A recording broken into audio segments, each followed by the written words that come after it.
Hello, everyone. Thank you very much for being interested in this presentation. Our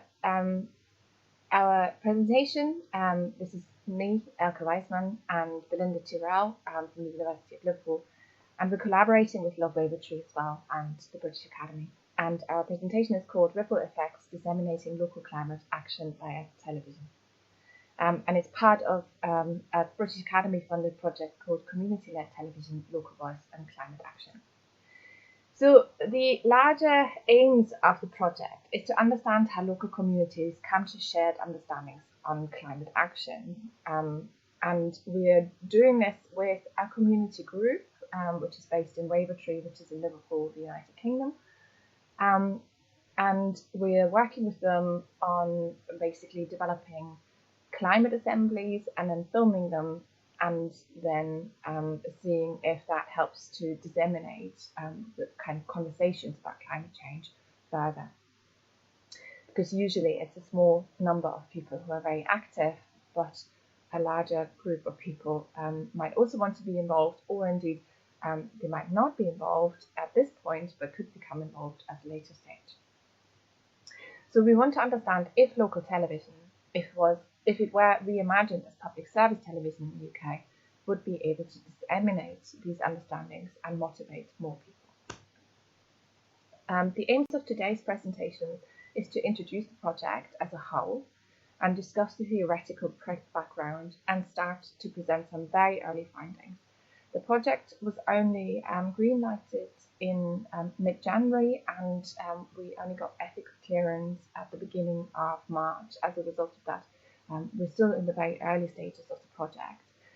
Nevertheless, we hope that what we can present today is already of significant interest to the community of people interested in climate change and communities. So the project is, as I said, a collaboration between Tyrrell University, which is situated in Ormskirk, north of Liverpool in the United Kingdom, the University of Liverpool and Wavertree CIC. A CIC stands for Community Interest Company, and the British Academy. And it is funded through a stream by the British Academy called Shared Understandings of a Sustainable Future. This is a project or a larger funding stream which really aims to bring people in humanities together, including social sciences, in order to understand how communities can become involved. And one of the things that's already come out of early conversations amongst the stream participants was that often climate action is already taking part, and it is about making that visible to policymakers actually, and to engage policymakers in the kind of climate action that's already happening, rather than the policymakers basically always coming from the top in a way. So it needs to have this kind of circular movement rather than the purely top-down movement, which we're seeing largely. So there's three key strands in this, as you can already hear, one of which is community activism, policy, and for us also television. For other stream participants, television plays absolutely no role. They have very different projects, but in our case, it's also about television. So when we look at community activism, obviously Saskia Sassen has discussed how, in a post-national world, local community groups who are engaging in some form of activism are becoming increasingly important. And what is really interesting about these local groups is that on the one hand, they denationalize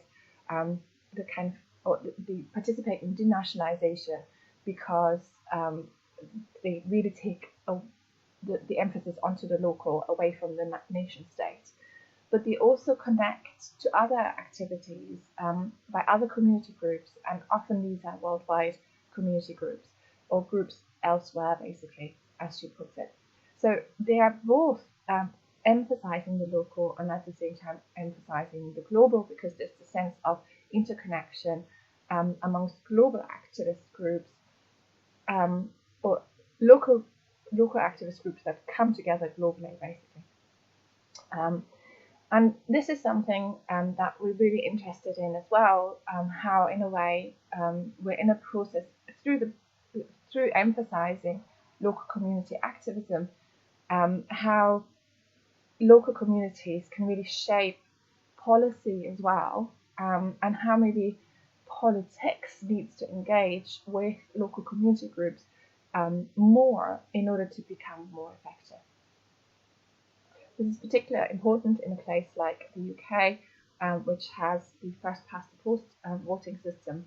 So the democratic system or the democratic process is less representative than in other places. We've also found, or others have also found, that community-based initiatives are very, very helpful in addressing climate change at different levels. But at the same time, there's evidence that more engagement is required and wider engagement is required.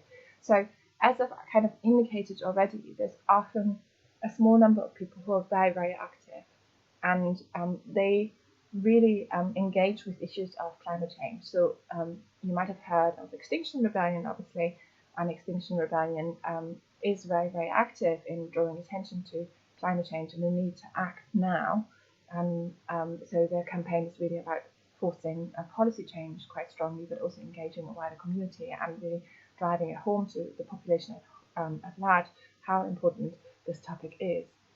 But at the same time, we can see that there's a certain amount of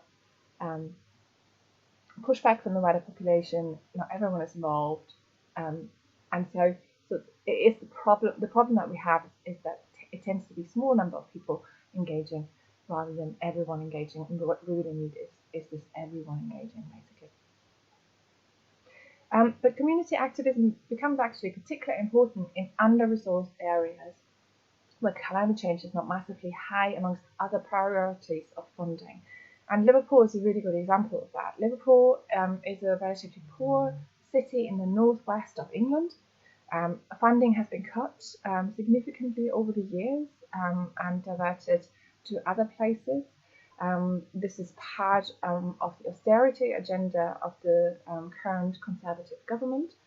And as a result, services have been cut quite widely. And we're now getting to a stage where the services have been cut so much that basically priorities have to be really, really radical. It is basically about, are we supporting people to survive, or are we addressing climate change through particular processes? And obviously climate change is about survival as well, but in the here and now, it seems still quite distant in comparison to, do we give funding or do we take funding away from, say, domestic violence shelters in a city where there is quite a significant amount of violence against women, because there's also so much poverty around. Yeah, so it's do we take money away from the necessities of survival that are immediate, or are we taking money away from the necessities that are a bit more long distance? So in this context, local community groups are starting to take over a really, really crucial role. And one of the positive developments of the last 2 years or so is that these local community groups are increasingly being recognised by policymakers, including the Mayor of Liverpool, Joanne Anderson, who really tries to work with them in order to, on the one hand, obviously, to some extent, exploit their energy for the benefit of all, but at the same time also facilitate that their energy reaches beyond the immediate things that they do. In Liverpool, then, there's a significant amount of community groups that really, really support the local communities. There are, for example, Home Bake in Anfield, which is basically regenerating Anfield from the bottom up, where they're buying up terraces and rebuilding them and redesigning them. They're doing litter picks, they're doing greening up things, etc. There is on the other side of the river, officially on the Wirral, so not in Liverpool directly, but it's part of the larger Merseyside area. There are places like New Brighton, which has Rock Point, again, it's about regeneration, and using in particular events, but also murals in order to attract tourists back into New Brighton, which used to be a really, really important destination for tourists from the northwest. And then, there's Love Wavertree, and Love Wavertree is a community group which was really largely founded in order to redevelop the high street, because the high street in Wavertree was perceived by the national press as one of the most rundown places in the UK. And having lived here for a number of years, I can agree to that to some extent. So there's been attempts to kind of regenerate it through engaging businesses, bringing businesses to the high street, etc. But increasingly, and partially this is to do with the directors, there's also been a real focus on climate change. And actually, the first ever event was a car-free day in 2019.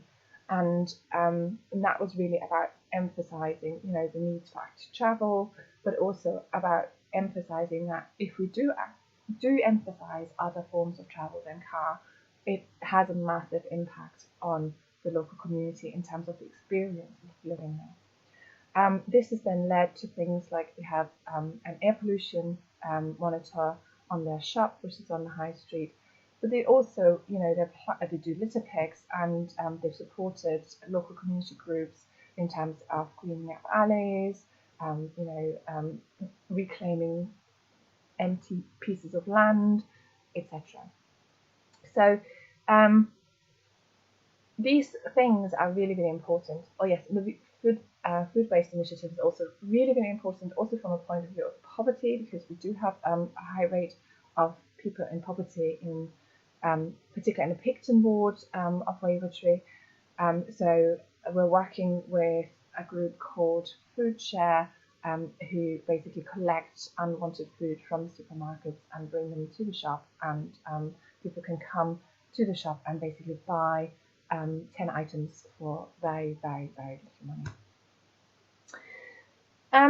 So Liverpool, like other places, has declared a climate change emergency, but in many ways people don't feel that this is filtering through into policy. So there are issues regarding what can actually be done locally on very, very limited resources. Liverpool did manage to get a grant regarding developing active infrastructure, but as a result of some of the decisions that were based on people complaining about new cycling infrastructure in particular, they lost that funding again. So they are also not managing to present themselves as massively committed to this, basically. There are also significant issues regarding communicating what is being done or what can be supported. So it's really, really evident in Liverpool in particular that, and I'll talk about this in a minute, that citizens in Liverpool do not have a sense of Liverpool City Council doing anything or offering any support regarding making Liverpool more sustainable long term, and that includes local communities. But there's also something about television and policy that needs to be discussed, and that is about the fact that television, obviously in the UK, was set up as a public service broadcasting entity, but we have seen an increasing shift away from ideas of public service in the UK, and this has become particularly noticeable since Nadine Dorries has taken over as the Secretary for Culture, Media and Sports. She has started to look into if Channel 4 can be privatised. It's currently in public hands, and she's indicated that she's very happy to end the licence fee for the BBC as well. Obviously, there's protests against this. There's significant dismay also from the local or from the national community of television scholars, but there's this, the current government in particular is very anti-public service, and since the 1980s in particular, this has been kind of evident all the way through. Local television was established in the early 2010s, again under a Conservative government at this point. And although there were alternative models available, including, there had already been a number of local television stations that were community-led. In the 2010s, local television was established under commercial licenses. And this had a significant impact in terms of how local television developed. Although there were quite a few licensees at the beginning, they increasingly merged and became basically two main licensees. That's Now TV and that's television, that local television. And one of the things that's also noticeable is how little money is put into developing local content. So basically per day there's about an hour spent 1 hour of local television content produced, and the rest is just fillers, largely of repeats of Judge Judy or similar programs, and that 1 hour that is produced is repeated several times a day. Nevertheless, it's really important to also recognise that television is trying to address climate change. There are increasing attempts made to address issues of sustainability and production of television. So Lopera Mamol and Jimenez Morales emphasised, for example, the role of BAFTA's Albert initiative. Albert is basically a scheme developed in order to enable producers to create carbon neutral television. So they help you to calculate your carbon footprint, and that includes things like using refillable water bottles instead of one-off water bottles for the crew and for cast. But it also includes things like working with local crews, avoiding particular forms of transport, avoiding transport as much as possible, trying to work more locally, basically.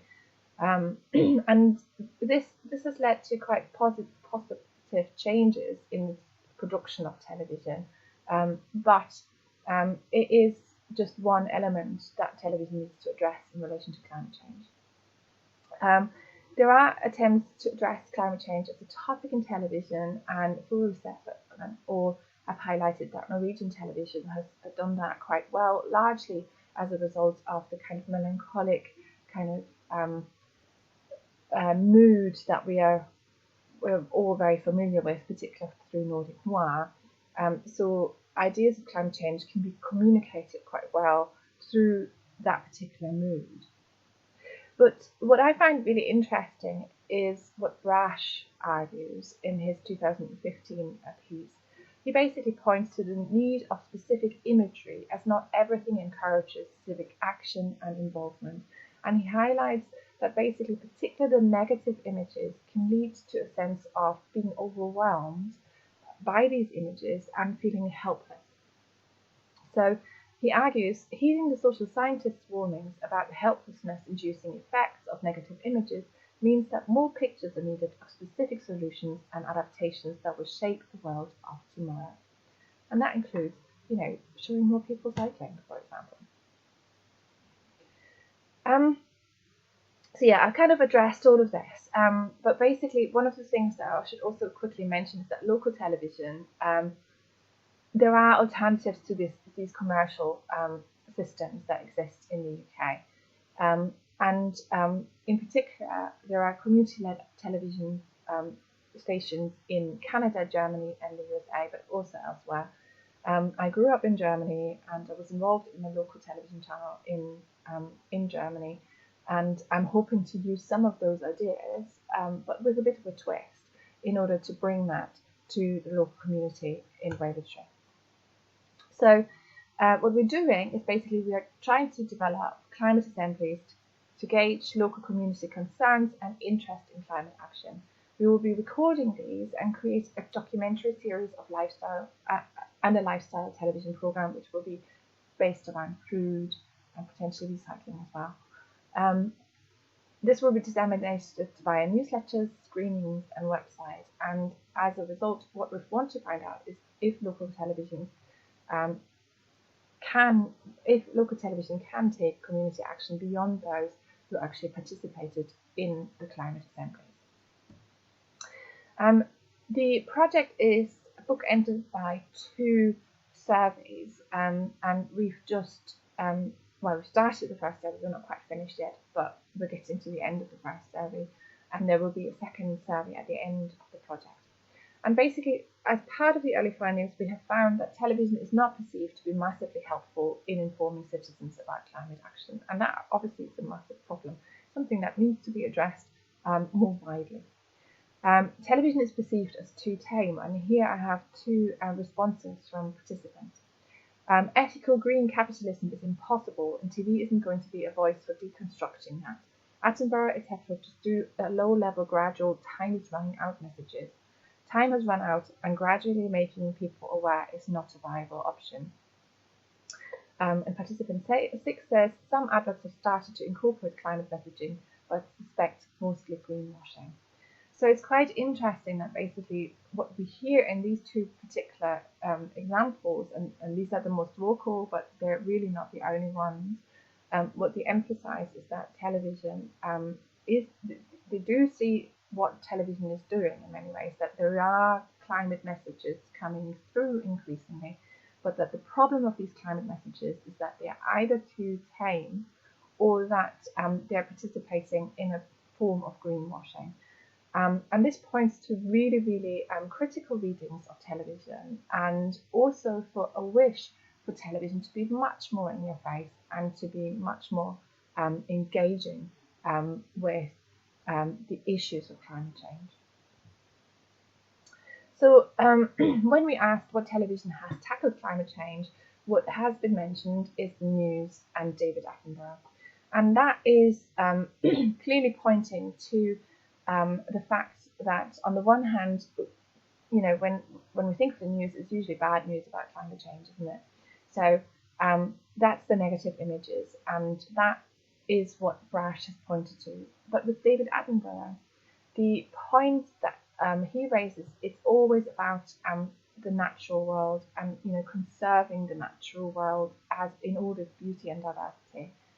But it's often very, very distant from the local experience as well, which means that it's not just about the helplessness-inducing images of negative images, but also the fact that basically what we experience in terms of what television offers us in terms of climate change is so far removed from us that it doesn't help us or doesn't give us the tools to tackle climate change at a local level either.